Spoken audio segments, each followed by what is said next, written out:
A3යි B3යි C3යි. A3යි B3යි C3යි. A3? A3 science වල තියෙනවා. B C D මේ බුද්ධ ධර්මයයි සිංහලයි. B B maths English English geography. geography. එතකොට fail නැ එකක්වත් එසුත් නෑ. C තියෙනවා. එතකොට කොටමුදුන ඉස්කෝලේ. එතකොට හොඳම රිසල්ට් ඒ අවුරුද්දේ ඔයා? නෑ මට වැඩි පිරිමි ළමෙක් හිටියා. හිටියා. එයා දැන් මොනවද කරන්නේ? එයා දැන් maths කරලා private sector එකේ maths කරා යා A level වලට. ඊට පස්සේ දැන් private sector එකේ එයා යුනිවර්සිටි ගියාද? යන්න පුළුවන් නෑ. යුනිවර්සිටි යන්න බැරි වුණා. එයාට යුනිවර්සිටි එකේ ඔයා තාම කනෙක්ෂන් තියෙනවද එයාත් එක්ක? ඔව් තියෙනවා. එයා මේ එයාගේ এডুকেෂන් කැරියර් එක ඉහළටම යන්න බැරි වුණා. එයා මේ maths කරාම A level pass වෙන්න බැරි වුණා. ඊට පස්සේ මදි වුණා. ඊට පස්සේ එයා මේ tech වගේ ඒ side එකකින් ගිහින් courses කරලා දැන් ඒ පැත්තේ වැඩ. ප්‍රයිවට් එකේ ජොබ් එකකට කරනවා. එතකොට වඩා ඉංග්‍රීසි වල B එකක් තියෙනවා. B එකක් තියෙනවා නේ. හරි. ඔයා ගොඩක් මහන්සි වුණාද B එක ගන්න? ඔව් සෑහෙන මහන්සි වුණා. සෑහෙන මහන්සි වුණා. පන්ති කීපයකට ගියා? ඔව් පන්ති ගියා. පන්ති ගියා මේ ඉස්කෝලේ පොත් එහෙම අර දෙදෙනා දෙන වැඩ ටික ඉතින් සෑහෙන මහන්සිලා කරා. B එකක් ගත්තේ. ඔව්. හරි. එතකොට ඊට පස්සේ ඇඩ්වාන්ස් ලෙවල් වල ඒ තුනක් තියෙනවා. සබ්ජෙක්ට් කරේ ආර්ථික විද්‍යාවයි සිංහලයි භූගෝල විද්‍යාවයි. එතකොට ඉස්කෝලේ හිටියේ ටීචර්ස්ලා විතරද නැත්නම් ඔයාම තෝරගත්තද නැත්නම් ඔයාට ගෙදරින් හරි කවුරු හරි ඉස්කෝලේ හිටියේ ටීචර්ස්ලා එක්ක වෙන බලපෑමක් නැහැ. ඔයාට ක්ලාස් කරන්න වෙන සබ්ජෙක්ට් එකක් කරනවා ඉස්කෝලෙන් පිට යන්න ඕනනේ. වෙන කියන්නේ සයන්ස් මැත්ස් හරි නැත්නම් වෙන මොන හරි සබ්ජෙක්ට් කරන ඒ නිසා ස්කූල් වල තියෙන සබ්ජෙක්ට් වල. එතකොට ඒ අවුරුද්දේ කවුරු යුනිවර්සිටි කී දෙනෙක් සිලෙක්ට් වුණාද? ඒ අවුරුද්දේ මම විතරයි යුනිවර්සිටි. විතරයි සිලෙක්ට් වුණේ. ගොඩක් කාලෙකින්ද නැත්නම් හැම අවුරුද්දේම එකිනෙක දෙනෙක් සිලෙක්ට් වෙනවා? නෑ මට කලින් අවුරුදු 5කට විතර පස්සේ තමයි මම. ඒ අවුරුද්දේ එක්කෙනෙක් වගේ ඉඳලා නැහැ. අවුරුදු 5කට පස්සේ ඔයා තමයි සිලෙක්ට් වෙන්නේ. අවුරුදු 5කට පස්සේ අපේ ස්කූල් එකෙන් මම තමයි. එතකොට ගුරුවරු අතර ලොකු බලාපොරොත්තු කරගෙන නැති ලොකු සතුටක් දෙමාපියන්ට ලොකු සතුටක්. ඒක හරි ජයග්‍රහණයනේ ලොකු ජයග්‍රහණය අවුරුදු 5කට පස්සේ ඔයා තමයි පළවෙනි වතාවට යුනිවර්සිටියට ගියේ ඔයාගේ ස්කෝලේ. හරි. එතකොට ෆස්ට් ෂයි එකේම ඒ තුනක් ගත්තද? නෑ ෆස්ට් ෂයි එකේ ABC තිබුණේ. සෙකන්ඩ් ෂයි තමයි ඒ. සෙකන්ඩ් ෂයි එකේ ගියේ. රයිට්.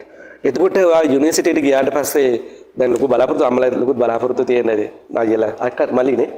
මල්ලි කෙනෙක් කියන ලොකු බලාපොරොත්තු තියෙනනේ ඔයා ලොකු ජයග්‍රහණයක් ලොකු පිළිගැනීමක් තියෙන හැටි ප්‍රදේශයේ ගාමේනේ. එතකොට ඔයා යුනිවර්සිටි ගියාට පස්සේ ඔයාට ඉංග්‍රීසි වල අඩුව හොඳටම දැනෙන්නේ. මට ඒක විස්තර කරන්න. යුනිවර්සිටි ගියාට පස්සේ ෆස්ට් ඉයර් එකේ තියෙන සබ්ජෙක්ට් තුනක් තෝරගන්න. අපි කැම්පස් සබ්ජෙක්ට් තුනක් කරන්න පුළුවන්. මම මේකේ ජියෝග්‍රැෆි ඉකොනොමි ඒ කියන්නේ පළවෙනි අවුරුද්ද සබ්ජෙක්ට් තුනම ෆලෝ කරලා ලකුණු අනුව තමයි සෙකන්ඩ් කියන්නේ සෙකන්ඩ් ඉයර් එකට මේ අපිට ස්පෙෂල් කරන සබ්ජෙක්ට් එකට ලිස්ට් එකට වැටෙන්නේ. නම් ලිස්ට් එකට වැටෙන්නේ අපි ෆස්ට් ෂයි කියන්නේ ෆස්ට් ඉයර් එකේ කරන සබ්ජෙක්ට් වල උපරිම ලකුණු අනුව තමයි අපි මේ එයාලා කියන්නේ ෆැකල්ටි එකෙන් තෝරගන්න ළමයි කොටසකට තමයි සීමිත කොටසකට තමයි ස්පෙෂල් එකක් කරන්න පුළුවන් වෙන්නේ. එතකොට ඔයාට මොන ෆීල් එකකද ලකුණු වැඩිම තිබුණේ නැත්නම් මට සබ්ජෙක්ට් දෙකකට තිබුණා වැඩිම ලකුණු ස්ටැටික්ස් වලටයි මේ ඉකොන් වලටයි. ඔව් එතකොට මේ දෙකෙන් මම ඉකොන් වලට යමු වෙන්නේ ස්ටැටික්ස් වල මේ කියන්නේ අපේ ඌව පළාතේ ජොබ් කියන අවස්ථාඩු නිසා ඉකොන් වගේ සබ්ජෙක්ට් එකක් තිබුණේ යනවා. ඔව් ඊට පස්සේ ඔයාට දැන් අපෝ ඉංග්‍රීසි වල අවශ්‍යතාවය දැනෙනවා. මුලින් ඉඳලම ෆස්ට් ෂයි කියන්නේ ෆස්ට් ඉයර් එකේ නම් තිබුණ නැහැ ඉංග්‍රීසි මීඩියම් පේපර්ස්. හැබැයි සෙකන්ඩ් ඉයර් එකේ ඉඳන් වැඩිම කියන්නේ එකක් දෙකක් හැරෙන අනිත් ඔක්කොම ඉංග්‍රීසි වලින් තමයි ගන්නේ. පළවෙනි ඉයර් එකේ සිංහල තිබුණාද? පළවෙනි එකේ ජියෝග්‍රැෆි වගේ සිංහලෙන් තිබුණේ. මේ ඉකොන් එකේ සබ් පේපර්ස් දෙකක් වගේ සිංහලෙන් වැඩුණා. හැබැයි සෙකන්ඩ් එකේ මේ පර්පස් කියන්නේ සෙකන්ඩ් ඉකොන් උනාට ඉකොන් එක කැඩෙනවනේ කොටස් වලට සබ්ජෙක්ට් වශයෙන් බෙදෙනවා. එතකොට සෙකන්ඩ් එකේ තියෙන සෙමෙස්ටර් දෙකක් තියෙනවා. සෙමෙස්ටර් දෙකට එක සෙමෙස්ටර් එකකට සබ්ජෙක්ට් 6ක් වගේ එනවා. ඒ 6න් 5ක්ම වගේ ඉංග්‍රීසි මීඩියම් තමයි යන්නේ. එතකොට පළවෙනි ඉයර් එකේ වාට ගොඩ දාගන්න එක ලොකු ප්‍රශ්නයක් උන්නේ සිංහල ඉංග්‍රීසි මික්ස් එක පේපර්ස් වැඩන නිසා. ඒ නිසා ලොකු ගැටලුවක් උනේ නෑ. විශ්වාසකුත් තිබුණා. ඒක දෙවෙනි වර්ධය ලොකු ප්‍රශ්නයකට මුහුණ දුන්නා. ලෙක්චර්ස් කරන්නේ ඉංග්‍රීසි මීඩියම්, පේපර්ස් හැදෙන්නේ ඉංග්‍රීසි මීඩියම්. එහෙම වුණාම ලොකු ප්‍රෙෂර් එකක් තිබුණා. ඔව්. එතකොට ඔයා ඉංග්‍රීසි පන්තියකට යන්න තීරණය කරන්නේ සෙකන්ඩ් ඉයර් එකේදී නැත්නම් මුලින් ඉඳලාමද? පහුගිය අවුරුද්දේ ඉඳලා. කැම්පස් එකට ගියාට පස්සේ අර ගැටෙන යාළුවොත් එක්ක බලද්දි මගේ නොලෙජ් එක මදි කියලා තේරුණා.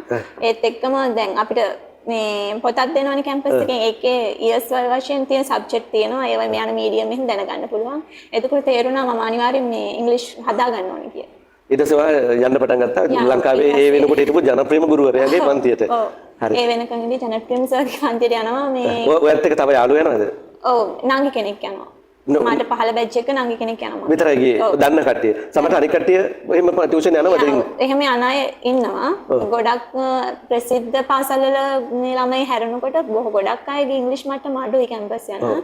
ඉතින් එයාලා ක්ලාසස් වලට යන ගමන් තමයි ඩිග්‍රී එක කරන්නේ. ඒතර ඔයාගේ අර ජනප්‍රිය ගුරුවරයාගේ පන්තියට ගියේ ටික ඔයා දන්න දෙන්නේ නැතුන් දෙන්නේ. අනිත් කට්ටිය වෙන මොන හරි පන්ති වලට යන්නේ නැහැ. අනිත් අය යන්නේ. හරි එතකොට ඔයගොල්ලන්ට දැන් ඔයගොල්ලෝ දන්නවා දෙවෙනි අවුරුද්දේ ඉඳලා ඉංග්‍රීසි මීඩියම් කරන්න වෙන නිසා පළවෙනි අවුරුද්දේ ඉංග්‍රීසි පන්ති කියලා කොහොමද හදාගන්න හිතුවා.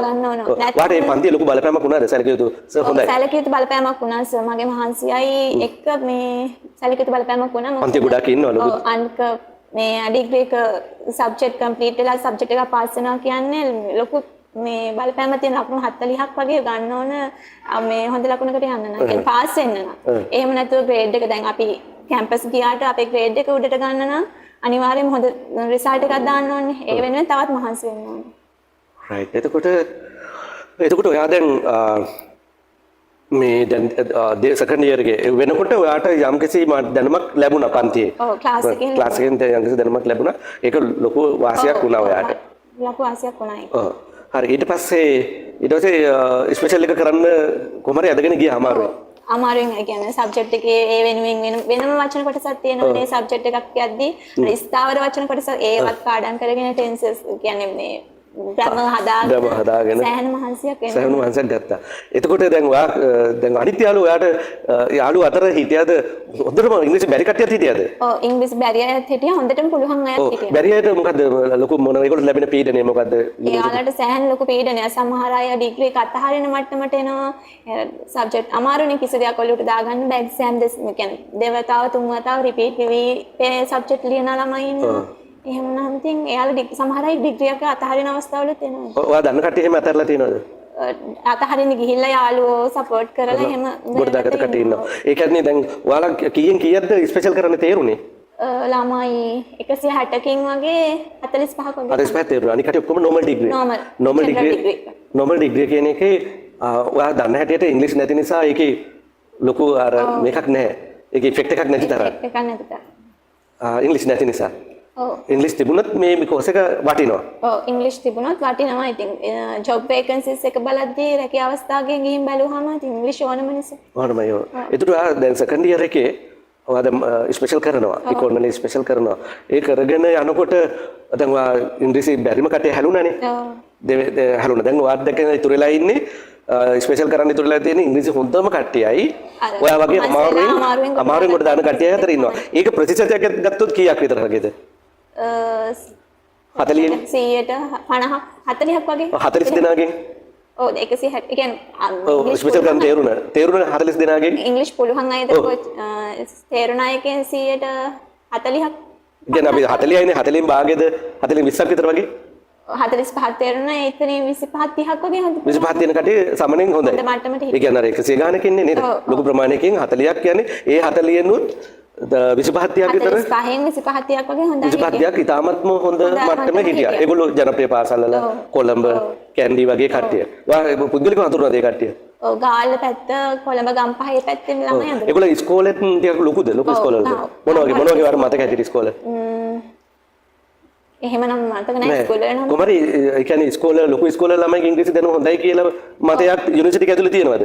එහෙම ස්කූල් වල කියලා එහෙම මතයක් නැහැ. හැබැයි එයාලගේ ඒ කියන්නේ ඒ කැම්පස් වල ඒ කියන්නේ ඒ ස්කූල් වලින් ආපු අයගේ එයාලා ප්‍රොනන්සියේෂන්ස් කතා කරන විදිහවල ග්‍රැමර් කොහොමද ඒගොල්ලෝ කතා කරන විදිය ගැන ඔයාලට අවබෝධයක් තියෙන්නේ කොහොමද? එයාලා අපි එක්කදී පුළුවන් අය කතා කරනවා. කියලා දන්නේ කොහොමද? මොකද ඔයාලට ඒගොල්ලෝ කතා කරන්න හම්බෙන්නේ නැහැ නේ. අපිට සබ්ජෙක්ට් එක සමහර සබ්ජෙක්ට් අවසානයේ ප්‍රසන්ටේෂන් එහෙම තියෙනනේ. ප්‍රසන්ටේෂන් කරද්දී එයාලගේ ග්‍රැමර් ප්‍රොනන්සියේෂන්ස් එහෙම හොඳයි කියලා තියෙනවා. දැන් ප්‍රසන්ටේෂන් එකක් කරද්දී එහෙම තේ හැමෝම ප්‍රසන්ටේෂන් එක අනිවාර්යයෙන්ම කරන්න ඕනේද? ප්‍රසන්ටේෂන් කරන්න ඕනේ පළවෙනි අවුරුද්දේද නැත්නම් ස්පෙෂල් එකේදීද? නෑ දැන් පළවෙනි අවුරුද්දේ ඉඳන් ප්‍රසන්ටේෂන් ඒ කියන්නේ දැන් 160ක් හිටියක් වනේ. 160 දෙනාම ප්‍රසන්ටේෂන් අනිවාර්යෙන් කරන්න ඕනද? ඔව් නේ ඒකට වෙලාවක් හදාගන්න කොහොමද? ඒකල ප්‍රසන්ටේෂන් තියෙනවා ගෲප් ප්‍රසන්ටේෂන් තියෙනවා සර්. ඒකල ප්‍රසන්ටේෂන් ගන්න කොහොමද වෙලාව? ගෲප් එකකට මෙම්බර්ස්ලා එකතු වෙන ප්‍රමාණය දැන් 5ක් ඉන්නවා. ගෲප් එක හදාගන්නවා කියන්නේ කොහොමද? ගෲප් එක හදාගන්නවා කියන්නේ එහෙම කියන්නේ ලෙක්චර්ස්ලාම ගෲප් කරනවා. ගෲප් කරනවා. මේ එතකොට ඔයගොල්ලන්ට ගෲප් කරන්න තියෙනවා. එතකොට ඔයගොල්ලන්ට ඉංග්‍රීසි පුළුවන් කෙනෙක් ගෲප් වුණොත් එයාට පොඩි වාසිය. ඔයා කැමතියි එතකොට? වැඩි ලකුණු ප්‍රමාණයක් ගන්න පුළුවන්. එයාගේ සහයෝගය හම්බ වෙනවා. ඒ නිසා ඔයගොල්ලෝ කැමති ඉංග්‍රීසි වැඩිපුර ඒක පුළුවන් කෙනෙක් එකතු වෙනවා නම් කැමතියි. අනික ඒ පැත්තෙන් අපි කැමති අර එයාලා කැමති අර එයාලා පුළුවන්ම කොටසක් පුළුවන් කට්ටිය එකතු වෙන්න ඒගොල්ලෝ බලනවා try කරනවා. ලකුණු මට්ටම වැඩි කරගෙන මාක්ස් වැඩි වැඩි කරගන්න වෙනවා. බලනවා. ඒතර හැම එකනම අනිවාර්යෙන් ප්‍රසන්ටේෂන් කරන්න ඕනේ. හැම එකනම අනිවාර්යෙන්. ඒතර ඔය ඉංග්‍රීසි knowledge 0 පැත්තේ කොහොමද ප්‍රසන්ටේෂන් කරන්නේ? 0 වුණත් කොහොමද මහන්සියලා කරගන්න වෙනවා ඉස්සෙල්ලා. අටපාඩම් කරලා අටපාඩම් කරලා හරි කරගන්න වෙනවා. ඒතර දෙවෙනි අවුරුද්දේත් ප්‍රසන්ටේෂන් කරන්න ඕනද? 4th year වෙනකම්ම තියෙනවා. 4th year වෙනකම් ප්‍රසන්ටේෂන් කරන්න ඕනේ. හැම එකනටම ඒ අවස්ථාව වෙනවා group activities තියෙනවා. තියෙනවා. ඒතර දැන් second year එකේදී ඔයා කොහොම හරි ගොඩ දාගෙන යනවා. ඒතර ඔයා 40 දින අතර ඔයා කී වෙනිය විතර වගේද සාමාන්‍යයෙන්? එහෙමනම් කියන්න අමාරුයි. මම ටාගට් කරේ ෆස්ට් ක්ලාස් එකට යන්න. හැබැයි මට ඉංග්‍රීසි නොලෙජ් එක අඩු මන් නිසා සෙකන්ඩ් අප් එකට වගේ තමයි යන්නේ. ෆස්ට් ක්ලාස් අරගෙන ගොඩක් කටේ ෆස්ට් ක්ලාස් ගියාද? නෑ ගොඩක් ගියේ නෑ. ප්ලස් ක්ලාස් 6ක් වගේ තිබුණේ. මම ටාගට් කරේ එහෙම එකට යන්න. ඉතින් තිබුණේ සෙකන්ඩ් අප් එකක් තමයි. සෙකන්ඩ් අප් එකක් තිබුණේ. තව ඒක ඊට පස්සේ ලෙවල් එක තර්ඩ් අප් කියලා එකක් තියෙනවද? නෑ. Second up first class second up ඊට පස්සේ නෝමල්. නෝමල් අනිත් එක. ඒ හතර නෝමල් ඩිග්‍රිය, සෙකන්ඩ් ක්ලාස් ඩිග්‍රියක් මේ ෆස්ට් ක්ලාස් ඩිග්‍රියට තියෙන වාසිය මොනවද? ග්‍රේඩ් එක හොඳයිට ෆස්ට් ක්ලාස් එකක් කියන්නේ ඒක GPA එක වැඩි නිසා GPA එක වැඩි වුණාම සමහර ජොබ් අවස්ථා වැඩි. GPA එක කියලා කියන්නේ තීරණය කරන්නේ මොකද? ඒ GPA එක කියන්නේ සබ්ජෙක්ට් වලට ගන්න ලකුණු අනුව කැල්කියුලේට් කරන එක තමයි GPA එක කියන්නේ. ඒක කොහෙද ඩිග්‍රී සර්ටිෆිකේට් එකේ දානවද? ඔව් සර්ටිෆිකේට් එකේ දානවා. ඩිග්‍රී උපාධි සර්ටිෆිකේට් එක GPA අයිඩි තියෙනවා. ඒතර ජොබ් එකට ඔයාලා සර්ටිෆිකේට් කරගෙනකොට ඒකේ ඉන්ටර්වියු කරන කට්ටිය GPA මේක බලනවද? සමහර ජොබ් තියෙනවා මේ ග්‍රේඩ් කියන්නේ සෙකන්ඩ් අප් එකක්ද ප්ලස් ක්ලාස් එකක්ද තියෙන කියලා ඒ අනුව ජොබ් වලට අර ලකුණු දෙනවනේ. සමුක පරීක්ෂණ වල එහෙම ලකුණු දෙන අවස්ථා තියෙනවා. ඒ වගේම සමහර ජොබ් වලට ඉල්ලන්නේ සෙකන්ඩ් අප් එකක් නැත්නම් ෆස්ට් ක්ලාස් එකක් තියෙනයි තමයි නෝමල් ඩිග්‍රී තියෙනයි ගණන් ගන්න නැති අවස්ථාවක් තියෙනවා සමහර ජොබ් වලට. එතකොට දැන් ඔයා කොහොම හරි නෝමල් එකක් නැතුව සෙකන්ඩ් අප් එකක් ගන්නවනේ. ඒක ලොකු කැපකිරීම. ඔව්. ඒක උසස් පෙළට කැප වුණා වගේම ඊටත් වැඩි ලොකු කැපකිරීමක්. ඒක ලොකු පීඩනයක්. ලොකු පීඩනයක්. අර මහන්සි වෙන සමහර වෙලාවට නිදා ගන්න පැය දෙක නිදාගත්ත අවස්ථා තියෙනවා. එහෙම පාඩම් කරන්න. හරි. එතකොට ඔයා මේ මං ඊට පස්සේ අහන්න හිතාගෙන ඉතින් දැන් ඔයාට හොඳටම දැක්කනේ කට්ටියක් හොඳට ඉංග්‍රීසි පුළුවන්. හොඳට පුළුවන්. සමහරට මව් භාෂාව වගේ කතා කරන. සබ්ජෙක්ට් එකක් ගොඩ දාගන්නවත් කියන්නේ නැති. අපි වගේ අය සෑහෙන මහන්සි වෙන්න එයාලට අර සබ්ජෙක්ට් එකේ තියෙන කරුණු ටික ඔලුවට දාගන්න ඉතරනේ තියෙන්නේ. එතකොට ඒගොල්ලෝ ගොඩක් ප්‍රී එකේ ඉන්නවද ඒ කියන්නේ? එහෙම ප්‍රී කියන්න බෑ. එයාලා වැඩ කරනවා. වැඩ කරනවා මහන්සි වෙනවා. වගේ ප්‍රෙෂර් එකක් එයාලට අඩුයි. ප්‍රෙෂර් එක අඩුයි. ඒ නිසා ඒගොල්ලෝ අතර වෙනසක් පේනවා. ඒගොල්ලෝ සහැල්ලුවෙන් ඩිග්‍රී කරන බව වගේ පේනවා. ඔව් එහෙම ප්‍රසන්ටේෂන් එකක් කරන්න උනත් එයාලා සබ්ජෙක්ට් එකට අදාළ කරුණු හොයා ගන්න ඕන.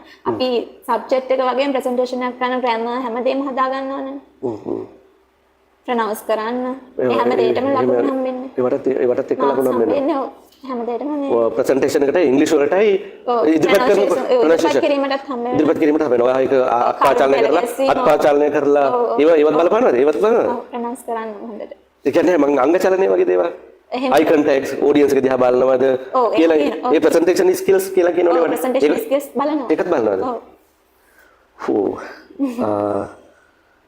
එතකොට ඔයා 2021 ඩිග්‍රී එක සම්පූර්ණ කරන්නේ ඔව් 21 ඊට පස්සේ ඔයා මේ internship එකකට ඩිග්‍රී එක කරන තුන්වෙනි third year එකේ තමයි internship එකට යමු වෙන්නේ ඒකට කොහෙද ගියේ ඒ මුදල් අමාත්‍යාංශයේ ඔව් ඒකේ මාස 6ක් training යනවා ඒකේ අත්දැකීම් ඒක අත්දැකීම් මාරයි. ඒ කියන්නේ එයා එතන ඉන්නේ ගොඩක් හොඳට ඉගෙන ගත්ත අය, ඉංග්‍රීසි නොලෙජ් එක හොඳටම තියෙන අය. ඒ වගේම එතන වර්තේ chance එක හම්බුනේ කොහමද? chance එක හම්බුනේ කියන්නේ හොයනවා අපි vacancies ඊටස ගිහිල්ලා සර්ලා ඔෆිස් වලට ගිහිල්ලා මැඩම්ලා සර්ලා හම්බ වෙලා අපි CV එකක් ඉදිරිපත් කරලා අවස්ථාව ඉල්ලනවා. ඊට පස්සේ අපිට එයාලට කැමති නම් දෙනවා ඉතින්. පස්සේ දැනුම් දෙනවා ඔයගොල්ලන්ට. ඔව්. ඒක ලොකු chance එකක් ඔයාලට. ඔව්. ඒකේ ලැබුණ අත්දැකීම් හරි වටිනවා. ඔව් ඒ හරි වටිනවා. මොකද එතන ගොඩක්ම යන්නේ ආයතනික වැඩ කරන හැටි. ආයතනික වැඩ කරන අනික මුදල් අමාත්‍යාංශය කියන්නේ තවත් වැඩිනේ. එතන හරි. හොඳ අත්දැකීමක්. ඒතර ඉන්ටර්න්ෂිප් එක කරලා ඊට පස්සේ රැකියාව පොලිමේ ඉන්නවද? රැකියාව පොලිමේ ඉන්නවා. දැන් කී දෙනෙක් ඉන්නවද ඔයගොල්ලෝ වගේ? දැන් මම හිතන්නේ 96ක් ඊටත් වැඩි. 96000ක් විතර ඉන්නවා. 96000කටත් වැඩි. ඉන්නවා රැකියාව පොලිමේ ඉන්නවා. ස්පෙෂල් එකකුත් කරලා අච්චර හොඳ ට්‍රේනින් එකකුත් අරගෙන රැකියාවක් නැහැ කියන එක ලොකු ගැටලුවක්නේ. ඊට පස්සේ පුද්ගලික ආයතනේ වැඩ යනවා. ඒක පීඩනේ දරා ගන්න බැරුව නැතුණා. මම ඔක ගැන ගොඩාක් කල්පනා කරා. යුනිවර්සිටි එකේ ඉන්නවා කියනවට වඩා කට්ටක් වෙන නෑනේ. යාළුවොත් එක්ක රැග් කාලා හිටපු ඔයාට ප්‍රයිවට් කම්පැනි එක ඒ ආයතනයේ පීඩනේ දරා ගන්න බැරුණා කියන එක හරි මට හරි අමුතුයි. ඒ නිසා ඔයාගේ කතාව මට මාර ඒක. දැන් ඊට පස්සේ ගවර්න්මන්ට් එකේ මොන හරි රාජකීය අවස්ථාවක් තිබුණොත් සමහරට ගුරුපත්තියෙන් දෙන්න තියෙනවා. ගැසට් දෙනවා. ඔයා විභාගෙ ලියුවා කිව්වා නේද? ඔව් එක්සෑම් ලියුවා දැන්ට ලියන්නත් තියෙනවා. තව ලියන්න බැරි තියෙනවා. වන් මේසරේ කොමර මාකට විශ්වාසයක් තියෙනවා. තියෙනවා 100%ක්ම වගේ. 100%ක් වගේ විශ්වාස තියෙනවා කොහේ හරි ආයතනයකට යන්න හම්බ වෙයි කියලා. අර ගුරුපත්තියමක ගුරුපත්තියමක් ගැන විශ්වාසය තියන්න අමාරුයි සර්. කියන්නේ එක්සෑම් තියපු රටාවත් මේ වෙද්දි මම එක්සෑම් එකට පෙනී ඉඳලා තියෙන්නේ. එක්සෑම් එක තියපු රටාවත් එක්ක 100%ක්ම ෂුවර් කරන්න අමාරුයි. ඒක හැබැයි අනුෂුවර් එකක් තියෙනවා. ඔයාට කැමතිද ගුරුපත්තියමට? කැමතියි. ගුරුපත්තියමට කැමතියි. ඔව් දැනුමක් තියෙනවා. හරියට ඉතින් ඒ ෆීල්ඩ් එකේ වහකර දෙයක් කරන්න පුළුවන් නේ ගුරුපත්තියම කවුද? මම ටාගට් කරේ බැංකින් ජොබ් එකක් වගේ. ඒ කැම්පස් අවුට් වෙද්දි වයසත් ගිහිල්ලා එතකොට ඇප්ලයි කරන්න බෑ. දැන් වට අමාරුද ඊළඟ? වත් දැම්මද? රයිට්. එතකොට දැන් වාට 100%ක් ෂුවර් තියෙනවා මොන හරි රජේ පුරපඩු ගොඩක් තියෙනවා ගුරුපත්තියම විශාල ප්‍රමාණයක් තියෙනවා නේද ඉතින් ඒක කොහොම හරි පුරපඩු ඔක්කොම තව මාස කිහිපයකදී පුරවයි අඩුම ගානේ ඊළඟ අවුරුද්ද එනකොට පුරපඩු කරනකොට ඔයගලන්ට භාගයට පිටර ඔයගල 96000න් භාගයට භාගයක් අහුවේ කියන්න බෑ සර් මේ වෙද්දී ඩීఓ කියන්නේ සංවර්ධන නිලධාරීන්ට තමයි ප්‍රමුඛත්වය දීලා තියෙන්නේ ඒ කියන්නේ එයාලගේ එක්සෑම් ලියපු එකෙන් එයාලට 15000ක් බඳව ගන්නවත් මේ සංවර්ධන නිලධාරීන් අතරින් ඉතුරු 8000 තමයි අපෙන් අරන් 23000 ෆිල් කරන්න යන්නේ. එතකොට තුනෙන් එකටත් වඩා අඩු ප්‍රමාණයක් නේ? අඩු ප්‍රමාණයක්. එතකොට පළාතකට සීවේකන්ස් කියන අවස්ථා 100ක් අහුවේද කියන්න බැරි තරම් 100ක්. එතකොට වාට එක්සෑම් එකේ රිසල්ට් විතරමද වාට අර වගේ ඩිග්‍රී එකේ වටිනාකම බලපාන්නේ නැද්ද? මුලින්ම එක්සෑම් එකේ රිසල්ට් කියලා ගොඩාක් ඉන්ටර්වයුව කරලා මේ මාක්ස් වැඩිම කොටස තමයි සම්මුඛ පරීක්ෂණය. සම්මුඛ පරීක්ෂණයට අනිවාර්යයෙන්ම තේරෙනවානේ. එතකොට වාගේ ඩිග්‍රී එකට වටිනාකමක් ලැබෙයි. සම්මුඛ පරීක්ෂණයට ගියොත් ඩිග්‍රී එකට වටිනාකමක් ලැබෙනවා. එතකොට වාට එතනදී ලකුණු වැටෙන්න ඔය ඉඩ තිබෙනවා. බලාපොරොත්තු ඉන්නවා. ලොකු බලාපොරොත්තුවක් සහිතව ඉන්නවා. ඉංග්‍රීසි ගැන සහ දැනුම ගැන වාගේ අදහස කියන්නකෝ වාගේ අදහස ඉංග්‍රීසි දැනුම ලබා ගන්න නම් මොන වගේ කැපකිරීමක් කරනවද වාට ලැබුණු අත්දැකීම් ඒ ගැන මොකක්ද කියනවද? ඉංග්‍රීසි කියන්නේ නැතුව බෑ දැන් සමාජ ජීවත් වෙන්න වගේම ජොබ් එකක් කරන්න විතරක් නෙමෙයි ජීවත් වෙන්නත් දැන් මේ ඉංග්‍රීසි ඕන මොකද දවසක මේ මොන හරි ස්කූල් එකකට ගියත් පොඩි ළමයෙක් එක්කන් ස්කූල් එකකට ගියත් එතන මාර් ප්‍රෙෂර් එකක් තියෙනවා දැන් අනිත් එක දැන් ඉගෙන ගන්න පොඩි හැදෙන පොඩි ළමයින්ගේ නොලෙජ් එක වැඩි. ඒකට ඒ කෙනෙක්ගේ අම්ම කෙනෙක් තාත්තා කෙනෙක් වෙනකොට දවසක එතන ඉංග්‍රීසි මට්ටම අපේ දෙමාපිය වශයෙන් අපෙත් තියෙන්න ඕන. එතකොට ඉංග්‍රීසි නැතුවම බැරිද? ඒක ළමයටත් බලපානවා ඊට පස්සේ. ඒක ළමයාට බලපානවා. අනිවාර්යයෙන්ම ළමයාට බලපානවා. අනික ළමයාට අපිත් එක්ක ගැටෙන්න බැරි වෙනවා අපේ නොලෙජ් එක අඩු වුණොත් එහෙම. එතන හැදෙන්න ඕන. මේ ඒ වගේම තමයි ඉතින් සමාජයේ මොන මට්ටමක වුණත් උඩින් ඉන්න පුළුවන්. උඩින් කියන්නේ ලොකු කමකට නෙවෙයි. ඉතින් හැමෝම එක ගැටෙන්න ලේසියි.